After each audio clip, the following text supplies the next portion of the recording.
Ang batang babae ay sumulyap lamang sa butler na nagsinungaling sa kanyang mga ngipin. Ang susunod na segundo ang butler ay naglabas ng dugo. Muling sumigaw ang batang babae. Lumuhad siya at humingi kaagad ng awa. Lahat ay nagulat. Walang nakakaintindi kung bakit ang dating banayad na batang babae ay biglang naging kakilakilabot. Hindi nila alam na hindi na siya ang maaaring mabuli. Ang batang babae ay ang tagapagmana ng pinakamayamang pamilya. Kahapon napilitan siyang isang liblib na bundok ng anak na pinagtibay. Sa gulat ay tinawag niya ang kanyang ama para sa tulong. Ngunit sinira siya ng kanyang ama na nagsasabing kumikilos siya at sinabing sapat ang pinagtibay na anak na babae. Na mas mabuti kung namatay siya. Sa sandaling siya ay nagsalita na siya ay sinipa sa isang libingan. Ayaw tanggapin ang gayong trahedya na kamatayan. Inunat niya ang kanyang kamay mula sa libingan matapos umalis ang anak na babae.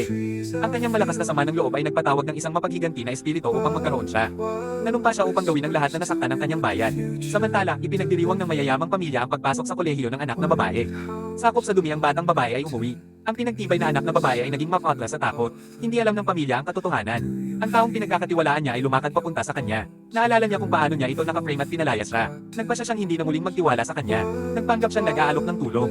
Sigaw niya na ang pagtataksil ay masasaktan ng kidlat. Nanumpa ang lalaki. Ang susunod na pangalawang kidlat ay tumama. Tinitigan siya ng batang babae ng mga pulang mata.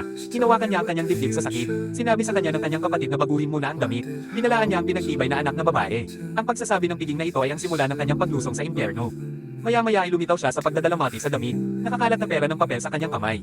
Galit na tinanong ng kanyang kapatid kung bakit siya nagbihis ng ganyan. Sinabi niya sa butler na magsalita ng katotohanan. Ang kanyang ina ay nag-sign ng butler upang sabihin ang pera ay napunta sa batang babae. Sinulyapan siya ng batang babae.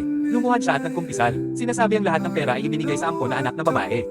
Kinwestiyon ng kanyang kapatid ang kanilang ina. Nagsinungaling siya na hindi niya nais na makaramdam ng pagkakamali ang anak na babae.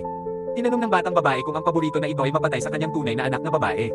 Pinahamak siya ng kanyang ama at kapatid dahil sa sanhi ng isang eksena. Malamig na sinabi ng batang babae na ang anak na babae ay hindi kanyang kapatid na babae. At inilatag ang kanyang tunay na pagkakakilanlan. Sinampal siya ng kanyang ina sa galit. Pagkatapos ay agad na humingi ng tawad. Itinulak ng batang babae ang kanyang kamay. Sinasabi na namatay siya noong araw na pinilit nila siyang masisi.